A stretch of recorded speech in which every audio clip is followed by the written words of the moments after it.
किया था, तभी मैंने देखा था कि शिक्षा के क्षेत्र में बहुत मूलचूल परिवर्तन हो रहा है।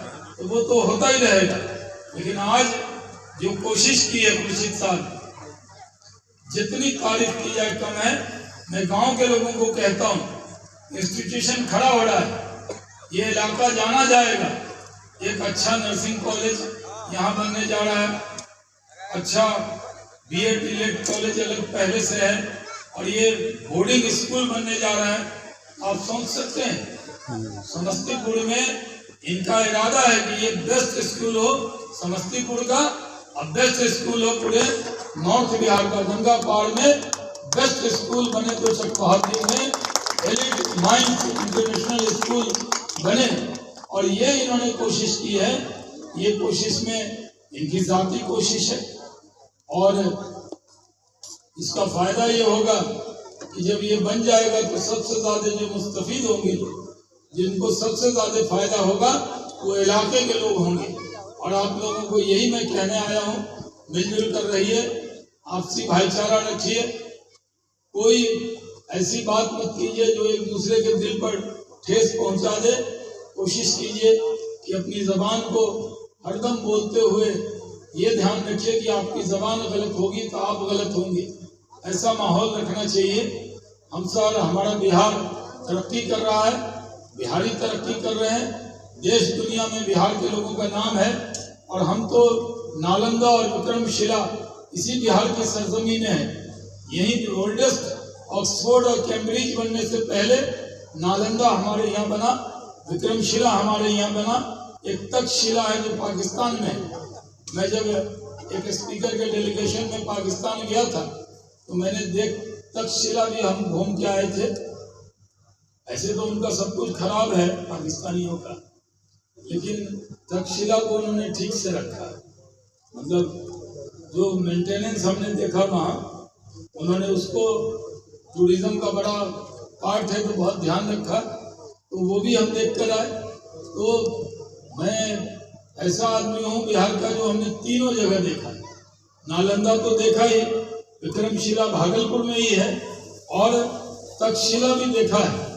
तो जब इंस्टीट्यूशन बनते हैं, हम बिहारियों के डीएनए में कि पढ़ने में मुश्किल में भी हम पढ़कर दिखाते हैं। यहाँ पर बड़ी तादाद में मुस्लिम समाज के भी लोग हैं।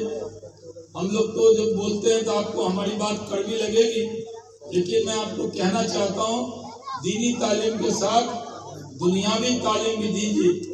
अगर मैं केरल में शाहीन साहब मदरसे देख कर आया, कई मदरसे, ये अहमद तो मुस्लिम लीग के एमपी थे, मैंने कालीकट से हज की फ्लाइट चलाई थी, तो मुझे एक दो मदरसे मिले थे। वहाँ दीनी तालीम तो एकदम है जो होती। कई लोग यहाँ बड़े जिद्दी होते हैं, कहते हैं नहीं साहब आप लोग मत बोला कीजिए, तो दीनी तालीम करते ही हैं, लेकिन दुनियावी तालीम में भी वो सबसे आगे। यानी जो बच्चे दीनी तालीम ले रहे हैं उनको दुनियावी तालीम भी मिल रही। आजकल एक नंबर याद रहता है किसी को, फोन नंबर। मुझे तो अपने मिसेस के अलावा किसी का फोन नंबर नहीं याद, यानी एक ही नंबर मुझे याद है, और हाफिज को पूरा कुरान याद होता है। यानी आप समझिए हिफ्ज की हो कितना दिमाग होगा। हमारे एक कजन ब्रदर हैं, आप जानते हैं, प्रोफेसर जिया साहब के लड़के हाफिज हैं, अमेरिका में प्रोफेसर, अभी सेंट्रल यूनिवर्सिटी में प्रोफेसर। क्योंकि वो हाफिज थे तो सब भाइयों में ज्यादा तेज नहीं। तो जो अभी नसीम एकता साहब कह रहे थे, मैं उनकी बात की तारीफ करते हुए कहता हूँ कि तालीम पर जोर दीजिए। तालीम के लिए हमारे आका ताजदार मदीना मोहम्मद सल्लल्लाहु अलैहि वसल्लम ने कहा कि अगर पढ़ने के लिए चीन भी जाना पड़े तो चीन जाओ। आप समझिए तालीम पर कितना जोर दिया। अब पढ़ने के लिए क्या चीन जाने की जो बात थी, तो क्या चीन का मतलब उस टाइम में चीन में कोई दुनियावी दीनी तालीम हो रही थी? यानी कोई भी तालीम हासिल करना। और आज जितना मौका है, आजकल तो शुक्र है कि आज कोई खाने पीने की दिक्कत नहीं, कोई गरीब भी आदमी है तो 5 किलो अनाज तो आ ही रहा है ना रखते। अब पॉलिटिकल मंच नहीं है इसलिए हम नहीं बोल रहे, और शाहीन साहब भी है, लेकिन जो सही बात है वही हम कह रहे हैं। 5 किलो अनाज आ ही रहा है, अकाउंट में पैसा आ ही रहा है, तो सारी फैसिलिटी आ ही रही है। जो वोट दे उसको भी आ रहा है, जो नहीं देता है उसको भी आ रहा है। तो हम सबको करना क्या है? यानी जब ऊपर वाला आपको इतना नवाजे हुआ है, एक अच्छे वजीर आजम है जो आपको आपके अकाउंट में पैसा डाल रहे हैं, गैस भेज रहे हैं, 5 किलो अनाज भेज रहे हैं और आयुष्मान भारत के लिए 5 लाख रुपया दे रहे हैं। हम लोग को बचपन में याद है कि हमारे भाई की तबीयत खराब हो गई थी तो कोई रिश्तेदार 5,000 देने को तैयार थे। आज 5 लाख इलाज की गारंटी है कि नहीं? यानी आयुष्मान भारत का कार्ड सबको बना के रखना चाहिए। जो मोदी जी को पसंद करे वो भी बनवाए, और जो ना पसंद करे उसको भी बना, कोई रोक नहीं सकता। तो वो 5 लाख की इलाज की गारंटी भी। तो आपको क्या करना है? सब काम तो हो ही रहा है। आपको सिर्फ सुबह उठ के अपने बच्चों को स्कूल पहुंचाना, अपने बच्चों की तालीम पर जोर देना। तालीम होगी तभी दुनिया में आप आगे बढ़ेंगे। दुनिया में तालीम की से बढ़कर कोई चीज नहीं।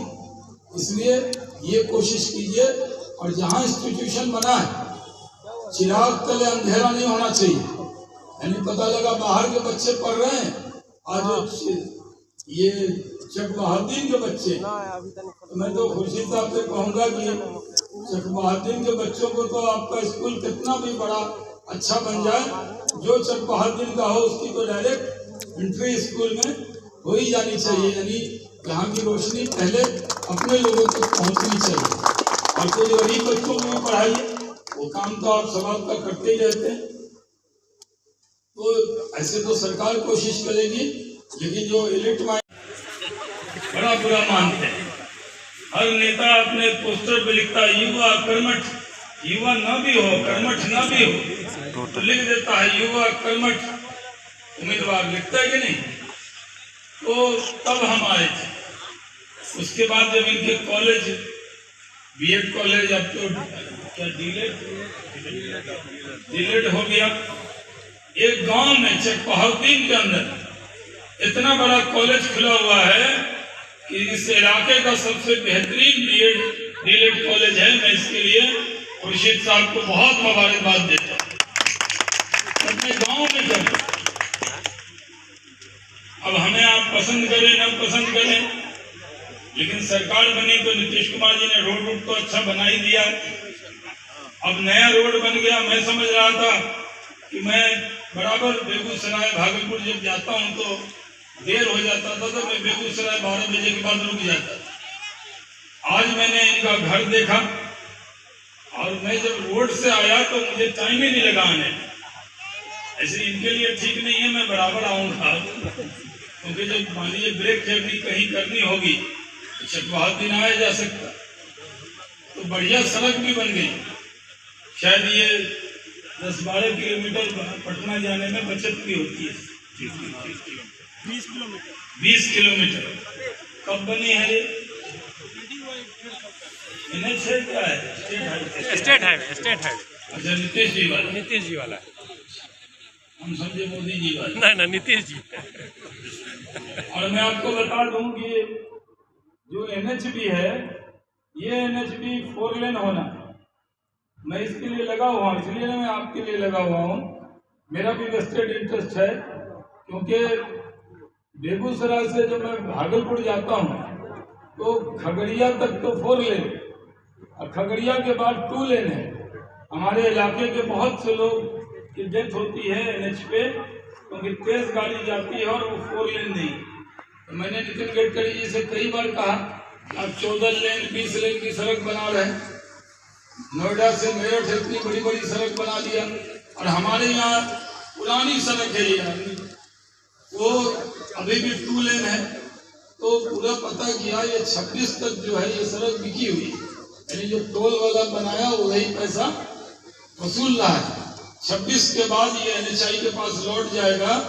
तो ये मुजफ्फरपुर से लेकर पूर्णिया तक ये 4 लेन होगा, तो शेख बहाउद्दीन और नजदीक हो जाएगा। 2 लेन की जगह 4 लेन होगा। इसमें मैं लगा हुआ हूँ, समस्तीपुर का रहने वाला हूँ। लोग मुझे सुपौल का समझते हैं, कोई किशनगंज का समझता है, कोई मुझे भागलपुर का समझता है। लेकिन सच्चाई ये है कि हम बुजुर्गद्वार कानपुर ब्लॉक के रहने वाले हैं और इस जिले से थोड़ा लगाव है ही। जहाँ का आदमी होता है, जहाँ के रूट्स होते हैं, वहाँ से मोहब्बत होती है, उससे थोड़ी नज़दीकी वहाँ के लोगों से होती है, तो मुझे बहुत खुशी है। मैं आज देख रहा हूँ जिस तरह से यहाँ मैं बात कर रहा था इनसे, मैंने कहा कि ये स्कूल यहाँ पे बन रहा है जिस तरह लोग देहरादून और मसूरी में बोर्डिंग स्कूल में पढ़ने बच्चे जाते थे, वहाँ अच्छे टीचर हैं, अच्छा डिसिप्लिन है। ये उस लेवल का स्कूल बन रहा है कि पूरे इलाके के हिंदू हो, मुस्लिम हो, सिख हो, ईसाई हो, सबके बच्चों का भविष्य यही चकबहादुद्दीन से बनेगा और इस इलाके में इससे बढ़कर कोई काम नहीं होगा। तो मैं इसके लिए भी बहुत मुबारकबाद देता हूँ। एजुकेशन में बहुत काम करने की जरूरत है। अभी भी ऐसे तो सरकारी स्कूल में भी पढ़ाई अच्छी हुई है, उसमें कोई शक की गुंजाइश नहीं, लेकिन कई बच्चे खिचड़ी पे ही रह जाते हैं। वो जो पढ़ाई का स्टैंडर्ड है उसको और ऊंचा करने की जरूरत है। सुधार की गुंजाइश तो हर जगह रहती है, कितना भी अच्छा करें तो थोड़ा उसमें गुंजाइश रहती है। दिल्ली में भी सरकारी स्कूल है, मुंबई में भी सरकारी स्कूल है, साउथ में भी सरकारी स्कूल है। वो लेवल अभी जब पाठक जी यहाँ थे उन्होंने बड़ी मेहनत की इसमें, टाइम पे लोग स्कूल आए, बच्चों को पढ़ाएं। थोड़ा सा विरोध भी हुआ, थोड़ा उनका मन मिजाज बोली चाली ठीक नहीं थी टीचर से। और मैं तो, मेरे फादर जो थे वो टीचर थे, तो टीचर के खिलाफ कोई बोले तो मुझे एकदम पसंद नहीं। और मेरी जो धर्मपत्नी है वो भी शिक्षिका है, इसलिए हम तो शिक्षक पुत्र भी हैं और हमारी पत्नी भी शिक्षिका है, इसलिए शिक्षक से लगाव तो रहता ही है। लेकिन मैं समझ रहा हूँ कि और इम्प्रूव करने की जरूरत है शिक्षा के क्षेत्र में। नीतीश कुमार जी बहुत कोशिश कर रहे हैं कि अब तो स्कूल में, सरकारी स्कूल में बेंच भी आ गया होगा। पीछे हम लोगों ने कहा था, मुझे भी काम करने का मौका बिहार सरकार में थोड़े दिन, 1-1.25 साल के लिए मैं इंडस्ट्री मिनिस्टर हुआ था। यहाँ के जो किसान हैं उनके लिए हमने काम किया। मक्का का जो रेट डबल हो गया है, अगर हम इथेनॉल प्लांट पूरे बिहार में न लगाए होते आपका मक्का का रेट डबल नहीं होता। 17 इथेनॉल प्लांट बिहार में लगा। लोग कहते थे बिहार में इंडस्ट्री नहीं लग सकती, लेकिन हमने लगा के दिखाया। बगल में आपके बेगूसराय में कई इथेनॉल प्लांट है, मुजफ्फरपुर में है, नालंदा में है, आरा में है, बक्सर में है। पूरे बिहार के अंदर इथेनॉल प्लांट है जहाँ मक्का पहले 1100, 900, 1000 में बिकता था, आज उसको 2300, 2400, 2500 का रेट मिल रहा है। तो डायरेक्ट फायदा जो